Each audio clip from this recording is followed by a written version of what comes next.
Boa noite a todos. Nós estamos hoje vivendo a nossa aula número 31, na sequência do estudo sistematizado, agora na parte do Livro dos Espíritos. E hoje mais um capítulo 9 da terceira parte, na sequência das leis morais, que tem a sua ampliação no Evangelho segundo o Espiritismo. Eu acredito que no decorrer dessa nossa sequência de estudos, nós já ganhamos alguns presentes, não foi assim? O chaveirinho da felicidade, a receita da água santa, receitinha para corpo fechado, que é oração e vigilância. Deixa eu explicar direitinho, senão alguém pega a fita que não viu as outras, vai ficar meio complicado. Então, a receitinha, corpo fechado, oração e vigilância. Hoje nós vamos ganhar outro presente. No finalzinho, vocês procurem com o César, ele está sentadinho ali, ele tem todos para entregar para vocês. Hoje é aquele dia em que nós vamos conversar sobre a lei da igualdade, sendo que a igualdade é um sentimento que faz parte assim da natureza humana. Todos nós queremos receber, alcançar os benefícios estabelecidos pela igualdade. O probleminha é reconhecer que os outros também querem a mesma coisa que nós. Nós sofremos nas situações de desigualdade, mas o que se vê na prática é que as pessoas reivindicam, exigem um tratamento igual, mas nós não conseguimos, em muitas situações, compreender que os outros têm os mesmos anseios, têm as mesmas necessidades, os mesmos sonhos, e que aquilo que nós queremos para nós, deveríamos conceder ao próximo. É a primeira regrinha básica, praticamente a única regra básica de um relacionamento saudável, de um relacionamento fraterno. É muito difícil, portanto, dentro dessa linha de pensamento, exigindo a igualdade, mas ainda incapacitados em muitas situações de conceder a igualdade ao próximo, que uma convivência harmoniosa seja estabelecida. Na Terra, o que define a posição das pessoas são os valores temporários, transitórios, estabelecidos pela própria vida material. Valoriza-se muito o ter.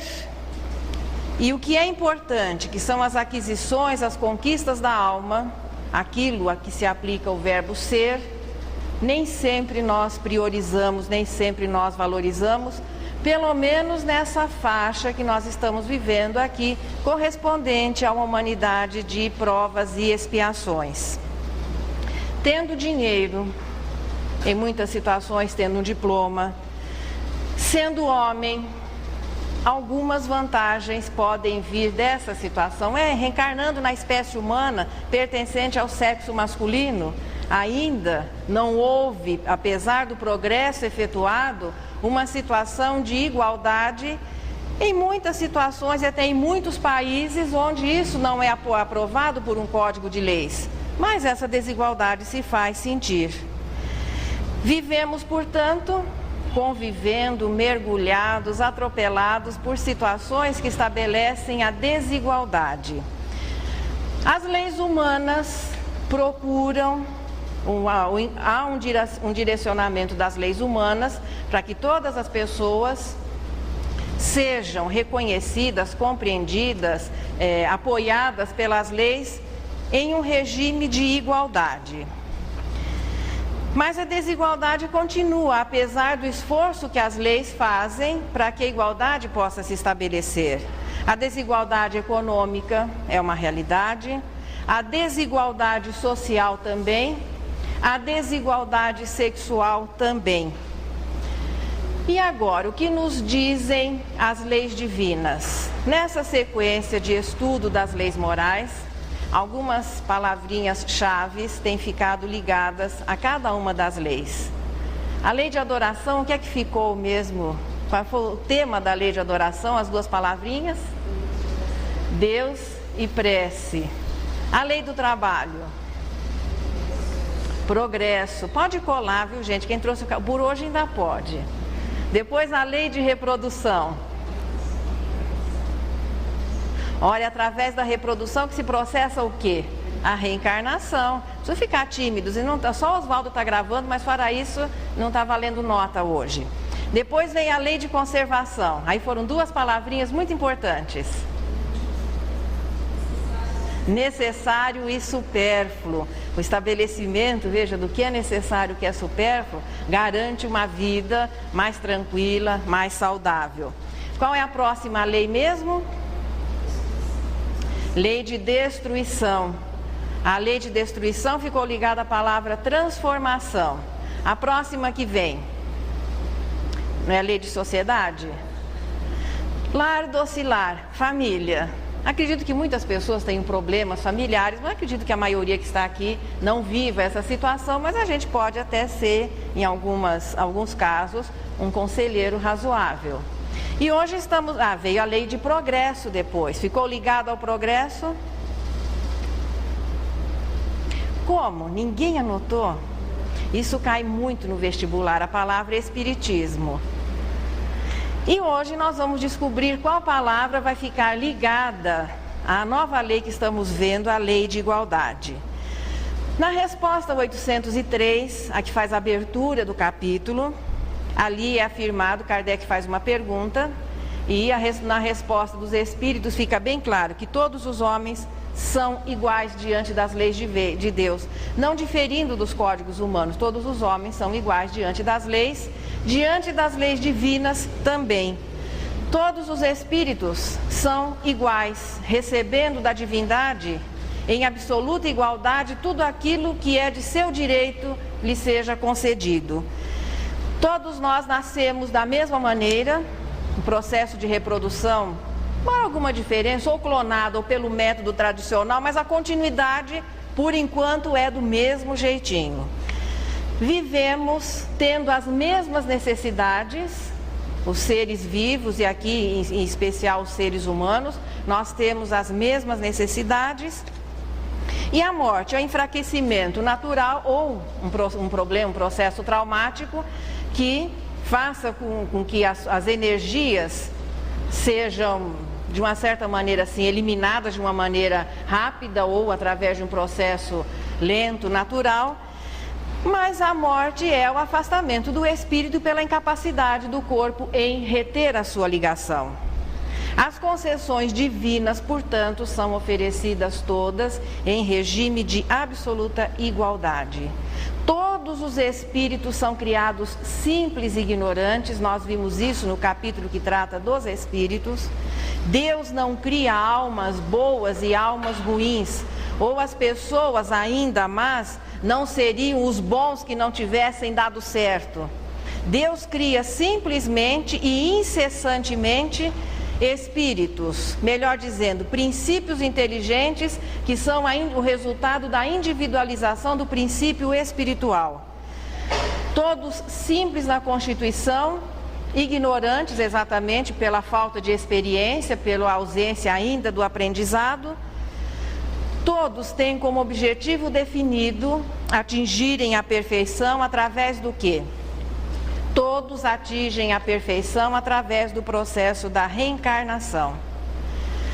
Deus não concede nada em especial às suas criaturas, porque qualquer concessão a uma das suas criaturas haveria um prejuízo para todas as outras. Portanto, nós recebemos exatamente as mesmas coisas. Mas a desigualdade existe. Pela própria sugestão dos títulos deste capítulo, nós vamos descobrir a igualdade através da compreensão das desigualdades, que mais tarde serão compreendidas como aparência de desigualdade. Cada espírito vive a concessão divina de acordo com a sua condição moral, dentro do alcance do seu livre-arbítrio, da sua vontade. O que parte de Deus é sempre em regime de igualdade. A maneira de receber, a maneira de assimilar, a maneira de viver, aí sim, é particularizada, é individualizada, sempre em razão direta à elevação moral que o espírito, que a alma já tenha desenvolvido. causas dessa desigualdade. Nós sentimos a desigualdade mesmo em um planeta de expiação e provas. Veja, os planetas, as humanidades se agrupam pela lei de afinidade, de acordo com a sua condição moral. Primeira fase são das humanidades ainda primitivas, depois expiação e provas, depois humanidades regeneradas, felizes e celestes. Vai existir um coeficiente que identifica essa harmonia para que as pessoas se agrupem nessas faixas. Mas dentro delas existem as diferenças. Num plano de expiação e provas, nós temos aqui aqueles ainda mais perto do comecinho da expiação e provas, com uma forte carga primitiva, e vamos ter aqueles que já estão quase que vencendo a expiação e provas e vivendo a regeneração. Isso estabelece essa diferença que nós sentimos na sociedade, na vida, no momento atual em que estamos vivendo. É um grupo muito heterogêneo, muito diferenciado, parecendo que cada um tem um nível moral, tem um coeficiente de inteligência e um coeficiente moral. Por isso, a essa diversidade, estamos vivendo inclusive a parte mais atuante desse processo, onde as diferenças são assim ostensivas. Isso parece que acaba criando muitos problemas em termos de relacionamento. Por que essa diversidade com relação aos espíritos? Porque um é primitivo, o outro é prova e expiação, o outro é regenerado, em uma faixa de expiação e provas, uma diversidade muito grande. Uma das causas, dizíamos ao início que Deus cria incessantemente. Por isso que o universo é infinito, ele pode criar à vontade, que sempre vai existir espaço. É alguma coisa meio difícil a nossa compreensão, eterno e infinito. E o incessante colocado dentro desse contexto de eterno e infinito, fica, acredito que no que me diz respeito, um pouco difícil de compreender. Daquilo que nós já podemos entender, nesse momento estão sendo individualizados do princípio espiritual, princípios inteligentes que um dia serão aquilo que nós no momento somos e um dia serão espíritos purificados como nós também vamos ser, e que existem um número incontável desses espíritos no universo. A diversidade vai se estabelecendo em função, por exemplo, do tempo. Aquele que está sendo criado, individualizado nesse momento, ou seja, passando a existir como um princípio inteligente, claro que ele está muito distanciado da nossa realidade, como nós estamos muito distanciados da angelitude. A diferença, portanto, inicial é em função desse criar incessante de Deus. Quanto mais, eu vou dizer antigo, mas o que é antigo para um espírito imortal? Mas em todo caso, para nós compreendermos um pouquinho melhor. Quanto mais antigo, mais vivido, mais experiente, maior número de reencarnações a alma tem. Evidentemente que aqueles que estão adiante terão um coeficiente intelectual e moral muito maior do que os que estão à retaguarda. Além disso, existe a situação de aproveitamento. Naquela fase de evolução, nas faixas da irracionalidade, ou seja, da criação até o início da humanização, direcionados pelos instintos, não existindo ainda a atuação ou o direito ao livre-arbítrio, o dispondo de vontade, há uma evolução, poderíamos dizer assim, padronizada. Mas a partir do momento que a alma vence essa primeira fase e começa a pensar por si, o tempo começa a ser uma contagem individual. Tem aqueles que vão viver a faixa da racionalidade com menos tempo, e tem outros que vão repetindo, mudando de planeta, continuando, até que um dia eles resolvem assumir o seu progresso. Em função dessa diversidade de aproveitamento, as diferenças vão se estabelecer, refletindo-se no quê? No coeficiente intelectual, no coeficiente moral e vão ser percebidas nas aptidões, nas facilidades que as pessoas trazem como se fosse um patrimônio. Mas não que isso tenha sido concedido por Deus. Vou criar um mais inteligente, um menos inteligente, um melhorzinho, um mais bonzinho, igual pãozinho que um fica mais torradinho, o outro mais branco, ou um pouquinho maior. Não, não existe isso na criação divina. As diferenças existem, mas não porque Deus as tenha estabelecido. Ou é problema de data de nascimento mais antiga, estou me referindo ao espírito, o início, ou é problema de aproveitamento do tempo. A diversidade é a resposta ao 805. Das aptidões não deriva da natureza íntima da criação divina, mas do grau de aperfeiçoamento a que tenham chegado, não só pelo tempo da existência, mas também pelo aproveitamento de cada uma das reencarnações. Resumindo, não muito diferente daquilo que nós temos no currículo escolar por aqui, frequência e aplicação. Maior tempo de frequência, melhor aplicação. Não que as coisas estejam ligadas. Ou é mais antigo, ou aproveitou melhor o tempo. Se Deus concedesse privilégios, nós não teríamos a igualdade como uma das suas leis. Deus, portanto, oferece tudo aquilo que o espírito necessita para que ele possa progredir e atingir a perfeição relativa que é concedida ao espírito. Tanto os recursos materiais quando encarnado, quanto os recursos espirituais na sua situação de espírito imortal. Na vida material aqui, veja, na nossa realidade terrestre, nós sentimos as diferenças sociais e econômicas, elas são gritantes. Da mesma maneira que o grande avanço da inteligência cria coisas fantásticas, a ficção tem se transformado em realidade de uma maneira assim muito rápida. Os nossos avós não sonhariam, ousariam sonhar com as facilidades que hoje nós temos à disposição. E isso tudo, a humanidade, todos nós temos alcance a essas facilidades, todos nós temos alcance a esse progresso, as conquistas do progresso? Nem todos. Há, portanto, uma diferença muito grande nas oportunidades, há uma diferença muito grande naquilo que se possa conquistar. Qual é a causa? Aquela anterior. As diferenças de ordem moral estabelecem as diferenças sociais e as diferenças econômicas, porque quem administra o mundo é o homem. Deus nos oferece a vida material, nos ofereceu a terra como escola. Jesus é o governador espiritual do planeta, mas é o homem que administra os recursos, que divide esses recursos. Se já vivêssemos apenas a justiça, que oficializou-se para a humanidade terrestre como dever há 1.300 anos antes de Jesus, possivelmente já estaríamos nos sentindo, dentro da nossa realidade terrestre, em um mundo feliz.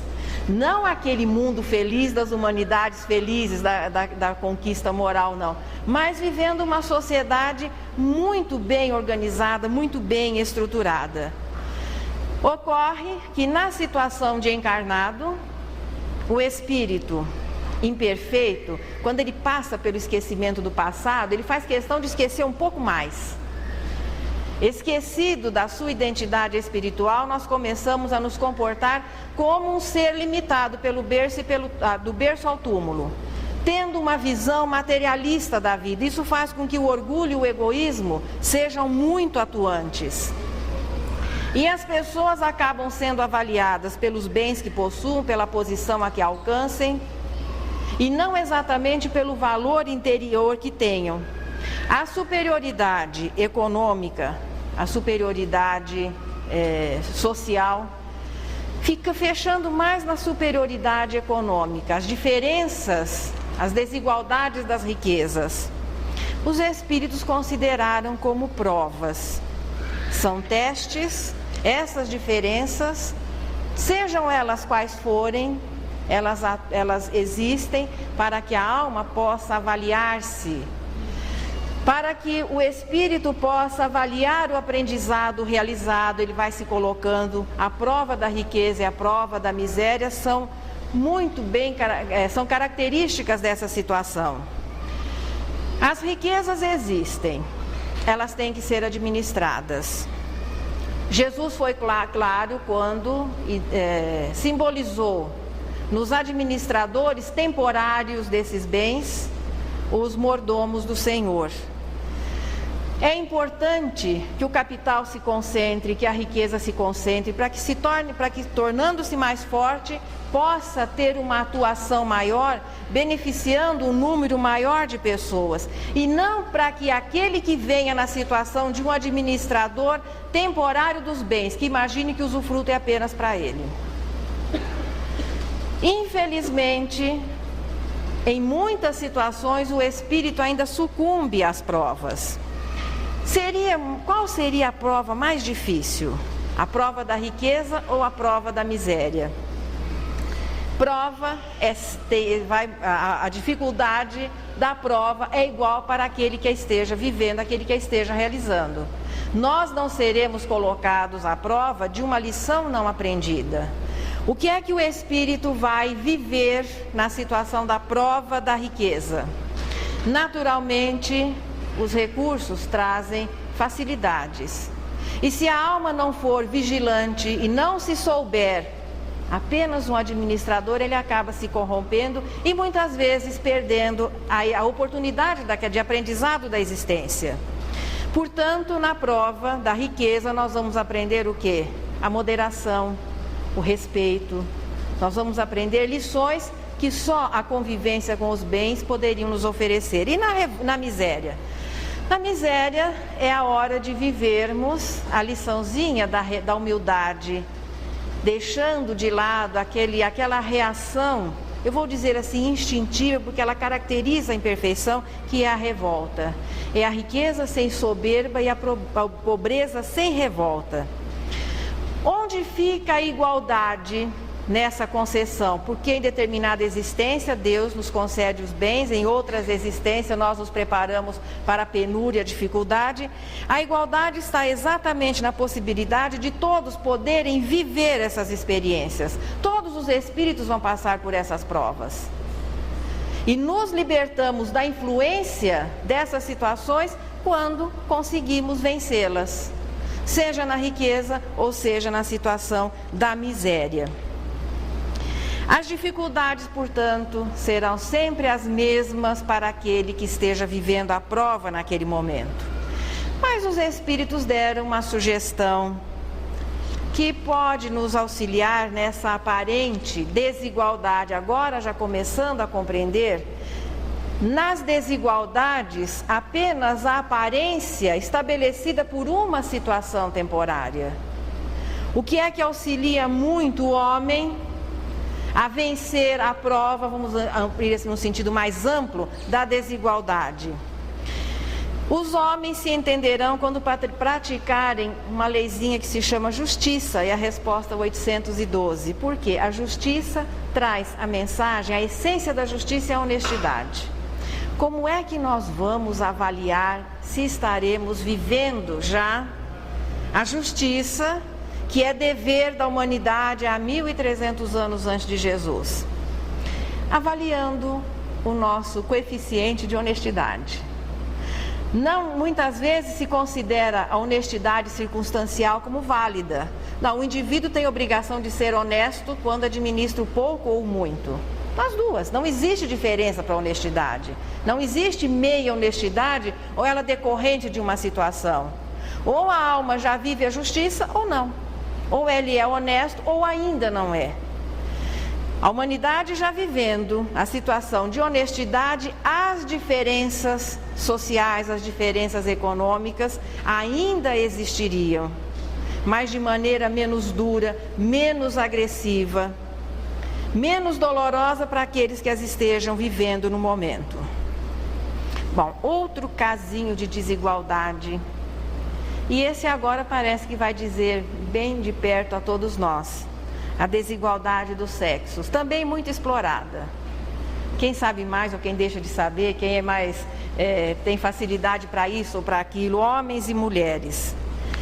Se as diferenças de aptidões, veja, sociais, as diferenças econômicas, elas são decorrentes do quadro moral do espírito, da condição moral dele, se ele tem uma facilidade maior, se ele vem numa situação de superioridade para aprender o respeito às dificuldades dos outros, se ele vem numa situação de subalternidade para aprender também o respeito e a sua colaboração àqueles que no momento são os seus superiores, a provinha da miséria, a provinha da riqueza, reflete o quê? O coeficiente moral da alma. Só que a diferença de sexo não tem nada a ver com o coeficiente da alma, são leis estabelecidas pela matéria. Portanto, na constituição do corpo, a diferença já fica caracterizada. Na espécie humana, o terrestre, o que é que aconteceu? Porque em outros planetas deve existir a espécie humana também. Então, na espécie humana terrestre, aqui na nossa casa, a mulher, pela constituição, fisicamente é mais fraca, o que não a torna menos resistente. Quando primitivos, como é que as leis são estabelecidas quando o grupo ou quando a humanidade ainda vive o primitivismo? A força foi sempre a determinante da superioridade na sociedade nascente. Estado esse de coisas que ainda se prolonga até os nossos dias, que talvez aqui no mundo ocidental não se faça sentir de uma maneira assim muito expressiva ou muito opressiva, mas que em determinadas culturas ainda existe hoje, em que a mulher, pelo fato de ser mulher, não tem o mínimo direito nem dentro da família, nem dentro da própria sociedade.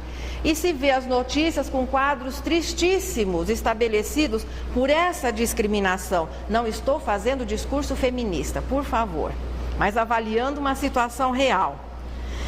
E a resposta 818, eu queria que os jovens, os moços conferissem. Aqui estamos transmitindo textualmente o que os espíritos disseram, para que ninguém se sinta aborrecido, porque seja uma sociedade que tem mais moças que rapazes. Aí a gente começa a falar dessa diferença e já começa a ficar desconfortáveis. Em primeiro lugar, nós somos espíritos, viu, gente? Então estamos conversando entre espíritos. A resposta dos espíritos: o homem assumiu um predomínio injusto e cruel sobre a mulher. Apesar de todo o progresso decorrido, muito disso ainda não se modificou. Mas o que é que os espíritos dizem a respeito do assunto? Na resposta 819, nesse trechinho aqui eu marquei direitinho os números das perguntas e respostas.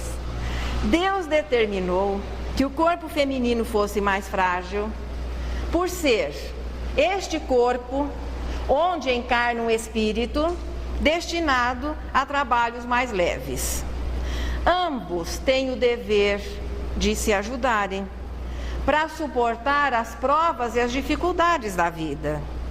Deus deu ao corpo masculino, e a resposta 820, a força, mas não para que escravizasse o mais fraco, mas para que o protegesse.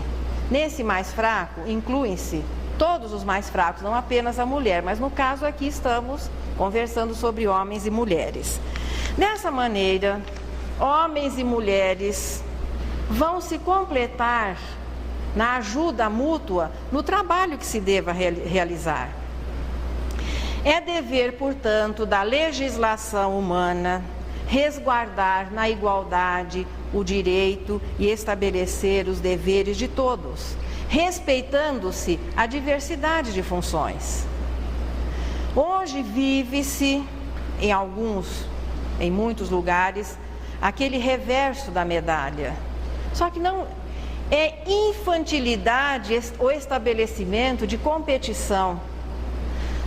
Veja, são direitos iguais diante de Deus e deveres diferentes. Isso já vem caracterizado, já vem definido na própria constituição do corpo. Seja em qualquer situação que o espírito esteja vivendo qualquer tipo de superioridade, não é para que ele sufoque, maltrate, para que ele destrua o mais fraco, mas para que ele auxilie o progresso desse que é mais fraco, ou se transformando esse auxílio em proteção. É o caso do homem inteligente, onde existe uma página belíssima do Evangelho, falando da missão do homem inteligente na Terra, que nós vamos colocar assim, do espírito inteligente. Qual é o dever daquele que é mais inteligente? Auxiliar, promover o crescimento daquele que ainda não é. E não se utilizar do seu desconhecimento, da sua inferioridade, da sua ignorância em benefício próprio. A emancipação da mulher acompanha o progresso da civilização. Nós vemos isso. Nas sociedades mais civilizadas, os direitos vão sendo equiparados. E isso já existiu no passado. As sociedades que deixaram a sua marca em Roma, na Grécia, por exemplo, existiu durante muito tempo a igualdade. Foi a época em que essas culturas atingiram o seu apogeu.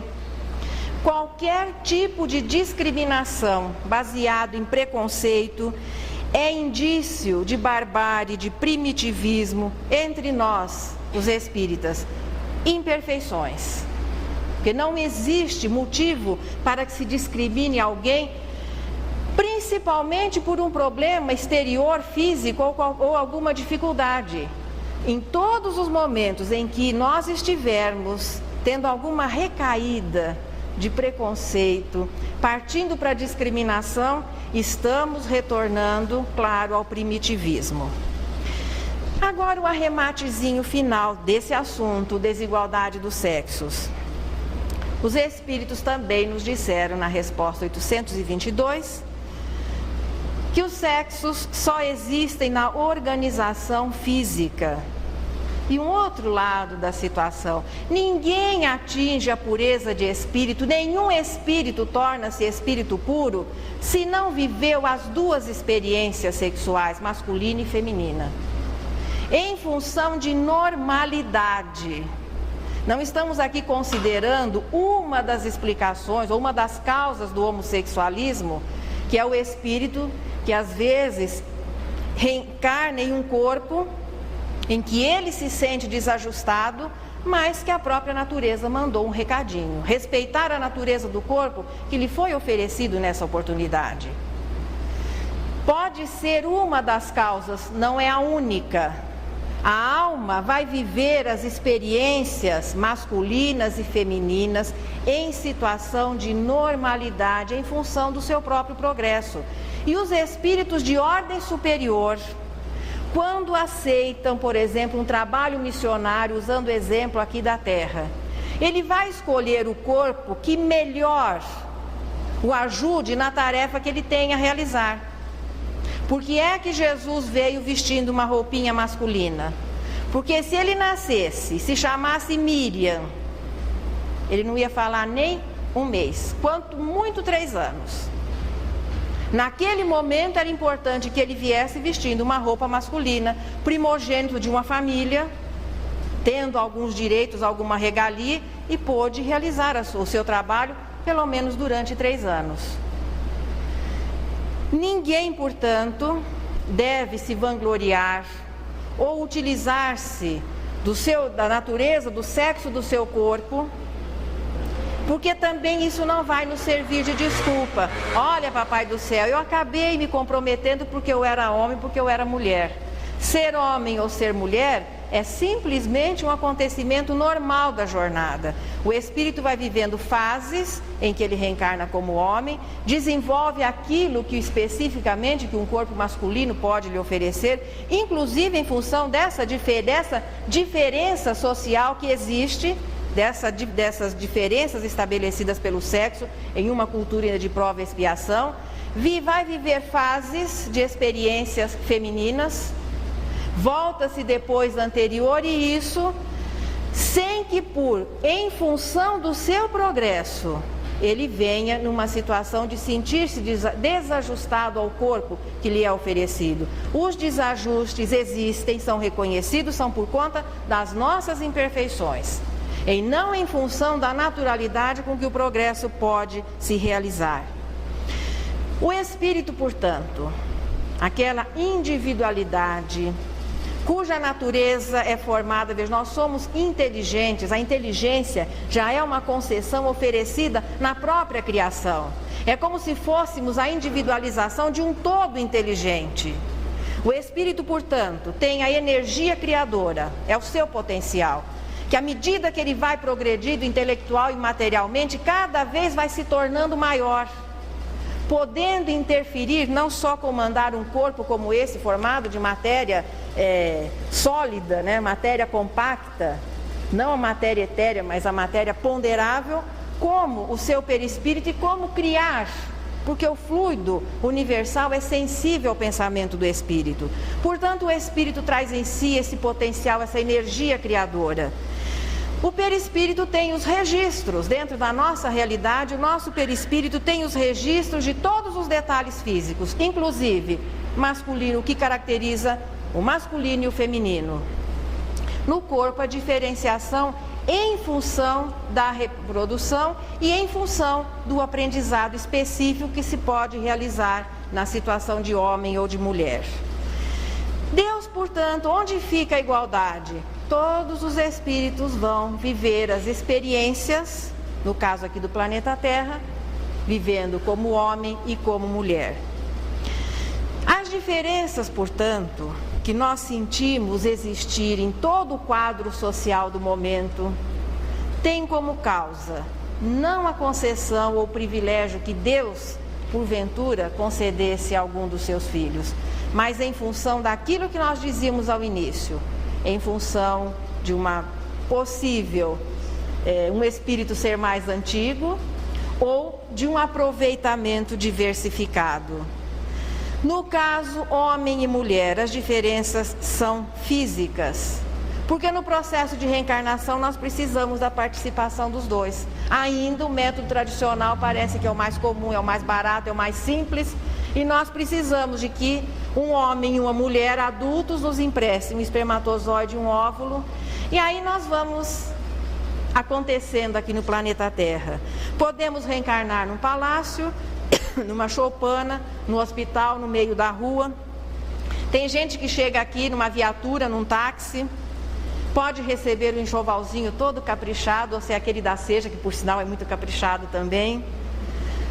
Pode dizer diferente o cenário, mas o processo do reencarne absolutamente igual a todos, aos melhores espíritos terrestres e aqueles mais inferiores que reencarnam por aqui. Todos vão conseguir o seu corpinho através das regras estabelecidas pela reprodução. Na morte não é diferente, quer dizer, se no nascimento a situação é em absoluta igualdade, as leis que presidem a reencarnação são iguais, na morte é a mesma coisa. Nós podemos ter um acompanhamento médico, um bom convênio, ou de repente ficar aí aguardando aquilo que o Estado pode fazer, ou muitos desencarnam sozinhos mesmo, sem atendimento nenhum. Podemos ter um funeral luxuoso, pode-se ter um túmulo mais bonito ou menos suntuoso. E o que os espíritos falam aqui a respeito da suntuosidade dos túmulos, muitos verdadeiras obras de arte, que seria assim o último gesto de orgulho. Nada disso interfere no processo divino, no processamento da lei de destruição. Bem acomodado, mal acomodado, bem cuidado ou não, sozinho, o que é a morte? A morte é a partida do espírito que se liberta da matéria em desorganização. É um processo absolutamente igual no seu aspecto físico. O que difere antes da morte é a condição financeira, social do indivíduo. O que estabelece as diferenças depois da morte é a condição moral daquele que parte. Mas o desencarne, quando nós veja, aqueles que estão vivendo, entre aspas, o seu desencarne, o estão vivendo de maneira absolutamente igual no que diz respeito ao processo físico. Rico, pobre, bom ou ruim, ele vai viver o quê? A separação do perispírito do corpo. Aí sim, como cada um vive O seu desencarne é um probleminha de ordem moral. Mas também o direito de conquistar um desencarne de luxo, classe A, especial, com todos os direitos que as leis divinas podem nos oferecer, é aberto, é só ser bom. Não existe outra receitinha. A facilidade na vida é estabelecida pela condição moral. O reconhecimento da igualdade diante de Deus é indício de melhora moral. Quando nós começamos a reconhecer que Deus ama a todos em igualdade, que quando estivermos vivendo uma situação difícil, passando até sendo injustiçados, não tem nada a ver com a vontade divina. Deus nos quer felizes, bons, e oferece todas as condições para que desenvolvamos os nossos sentimentos, nos tornemos bons e naturalmente atinjamos a felicidade, que vai sendo relativa a cada fase que se esteja vivendo. A felicidade absoluta é a pureza de espírito, mas nós não vamos esperar até lá para poder viver momentos de felicidade. Quanto melhor a alma for, tanto mais feliz ela será, seja vivendo até a desigualdade estabelecida pelos valores humanos. Ser feliz, para que se seja feliz, isso não depende do dinheiro que se tenha ou que não se tenha, até da saúde que se tenha ou não se tenha, são coisas que podem ajudar. Mas a verdadeira felicidade, que é um estado de alma e que o indivíduo consegue alcançar quando ele começa a ter prazer em fazer os outros felizes, você pode viver em qualquer fase, independentemente do exterior. Quando nós começamos a entender esse mecanismo, estaremos vivendo aquilo que se chama educação completa, que envolve todos os aspectos, não só aquilo que são os valores, essas coisas necessárias para que se viva melhor aqui na existência, mas é a educação do espírito, que é o conhecimento do quê? Das leis morais.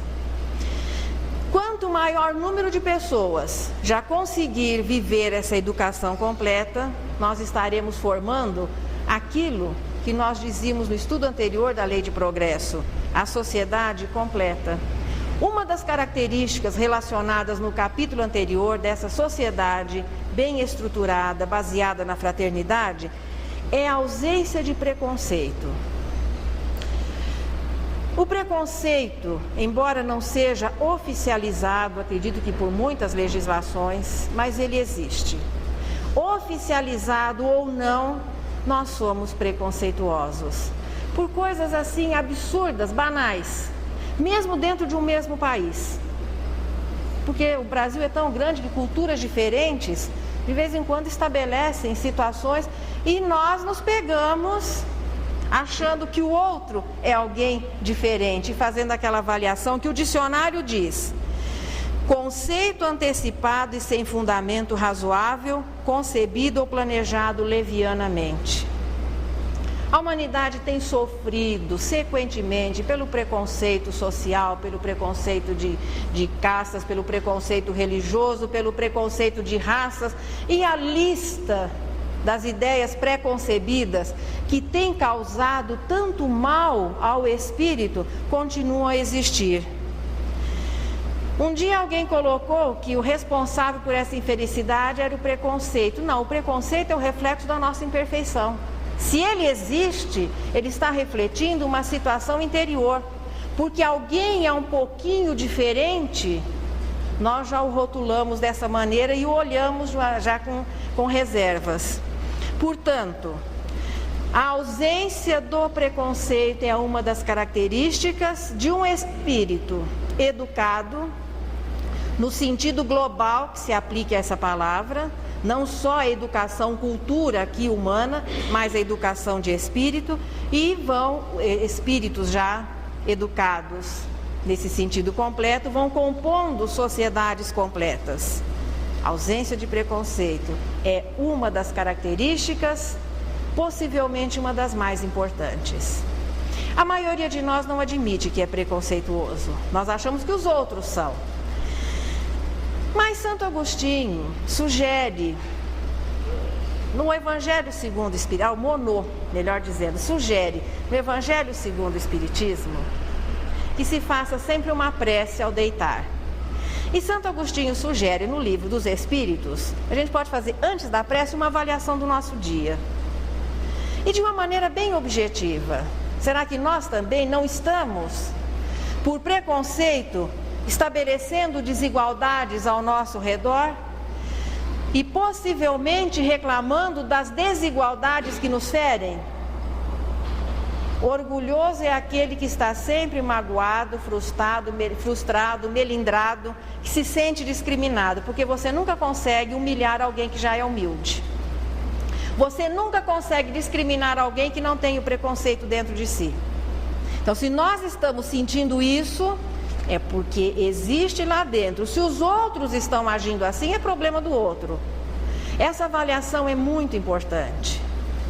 Porque isso define exatamente o quanto nós já estamos vivendo a lei de igualdade, que estabelece de uma maneira muito simples que todos são iguais diante das leis. E aqui nós estamos nos referindo às leis divinas, porque a lei humana ainda é uma cópia empobrecida dessa lei. As leis tendem a se ajustar, a se encaminhar para a vivência das leis divinas. Enquanto isso, os códigos vão sendo elaborados, representando aquilo que de melhor a sociedade tem naquele momento, mas por ser um trabalho humano, é temporário e de vez em quando ele tem que ser renovado, porque o progresso aconteceu e as leis ficaram ali estacionadas no papel. As leis divinas estabelecem a igualdade. Eu vou deixar uma sugestão. É uma coisa até infantil, o presentinho de hoje é muito infantil, mas eu acho que vocês vão gostar. Se preconceito é uma ideia formada antes, você já vai com um conceito definido de uma coisa que você nem conhece. A maioria das frutas, boa parte delas são atraentes, né? Você olha um pêssego, uma maçã, uma pera, só na aparência a gente já sente a suavidade que aquele fruto deve ter. Alguém já deu uma olhadinha no abacaxi? Se nós não conhecêssemos e nunca tivéssemos visto um abacaxi, o que nós escolheríamos? Um pêssego ou um abacaxi? Com certeza o pêssego. Ele é muito mais bonito, aquela pelinha assim, toda acetinada, as cores. Ou uma uva que você vê aquele bago bonitinho, tudo bem. O abacaxi sofreria uma tremenda de uma discriminação, porque ele esconde no seu interior aquele miolo suave, doce, mas exteriormente ele tem uma aparência muito rude, quase que grotesca. Então, todas as vezes que nós estivermos sendo preconceituosos, olha o presente de hoje, nos lembremos do abacaxi. Se nos detivéssemos apenas na aparência do abacaxi, perderíamos a oportunidade de conhecer o seu interior. Assim é com a vida e assim é com as pessoas. Detendo na exteriorização, nas coisas secundárias, nós perdemos a oportunidade de conhecer o interior. Preconceito é isso, é avaliação descabida, leviana, que atrapalha em muito o processamento da igualdade, que é o nosso sonho e que é o sonho dos outros também, que é a nossa esperança e que é a esperança dos outros também. Maria Dolores, há um recadinho também para quem esteja participando e gostaria de saber como é que se faz o curso. Hoje tem uns minutinhos a mais, eu vou aproveitar para dar esse recadinho para vocês. Nós não citamos reuniões mediúnicas aqui na sociedade, mas elas não existem, elas existem, só que elas não são públicas. Elas são formadas por grupos fixos. Como é que os grupos mediúnicos se formam? Qualquer um de vocês pode participar. De que maneira? Então a pessoa chega, vai participando do estudo público que é realizado na terça, na quinta, na quarta tarde. Quem quiser depois dar essa continuidade, integrar os grupos de estudo da mediunidade, então tem que fazer a sua inscrição. Vai ficar... esqueci. A Regina aqui, a Regina é a nova funcionária aqui da inscrição. faz a inscrição, vai ter a sua frequência controlada, é um programa de 70 semanas, um limite de ausência de 10 faltas. Mais do que quando nós iniciamos o programa, que eram 6 faltas, hoje são 10. Dá tranquilamente para a pessoa passar essas 70 semanas, que passam muito depressa, mas estabelece-se uma harmonização com a casa, com os companheiros, com a informação, com o estudo da doutrina espírita. Aí vamos para a reunião mediúnica, não que haja uma obrigatoriedade de todo mundo virar médium, nós não temos esse compromisso, mas um compromisso de estudar a mediunidade. Quem é médium já nasce dessa maneira, é um assunto dele com o Papai do Céu. O que a reunião mediúnica vai oferecer? Um apoio para que ele possa realizar, para que ele possa desenvolver essa sua faculdade. Quem se interessar pela continuidade, participar das reuniões de estudo da mediunidade, faz a sua inscrição, a Regina explica tudo melhor para vocês. E todo dia, toda quinta-feira, não esquecer de assinar o livro. Para a equipe, o livro fecha 7:55. Aos participantes do curso, 8:15. Depois disso, não é considerada a frequência. E eu pediria também a que assinassem o nome de uma maneira legível. Às vezes a pessoa faz uma assinatura até bonitinha assim, mas você fica, mas quem será? Ou quando faz a inscrição, além do nome, coloca a assinatura, mas facilitaria a secretaria se as pessoas escrevessem o seu nome lá no livro de presença. Maria Dolores hoje nos deixou um coro de preces. Quem é que não gostaria de participar desse coro de preces? Nós podemos. E ela nos diz o seguinte: a pobre homem que desanimara e se puser à beira do caminho, contando pedra, nuvem, charco, espinho, enrodilhado a pensamento vão, o céu determinou que ouvisse a natureza.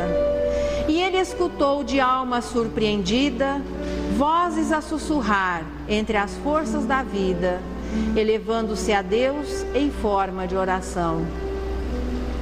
Dizia a luz do cimo resplendente: Pai da eterna bondade, sinto a luta abismal das vastidões soturnas.